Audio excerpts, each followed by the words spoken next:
सोलापूर शहरात पोलिसांना धक्काबुक्की केल्याप्रकरणी एकाच कुटुंबातील तब्बल तिघांवर गुन्हा नोंद करण्यात आला आहे।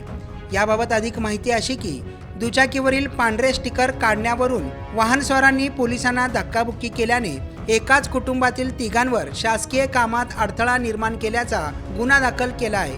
ही घटना सोलापुरातील गड्डा मैदान अर्थातच होम मैदान जवळ घडली आहे। याबाबत सदर बाजार पोलीस ठाण्यात शहर गुन्हे शाखेचे पोलीस हवालदार मुत्तनवार यांनी फिर्याद दिली। मुजीब समीर पठाण, नसीम समीर पठाण व सामिया समीर पठाण सर्व राहणार शिवगंगानगर भाग 3 नवी जिंदगी मजरेवाडी यांच्या विरुद्ध गुन्हा दाखल करण्यात आला आहे। मुजीब पठाण त्यांच्या दुचाकीवर म्हणजेच गाडी क्रमांक MH13EA9605 या गाडीचा नंबर प्लेटमधील सिरीजचे EA ही अक्षरे पांढऱ्या रंगाच्या स्टिकरने लपवून जात असल्याचे पोलिसांना दिसून आले होते।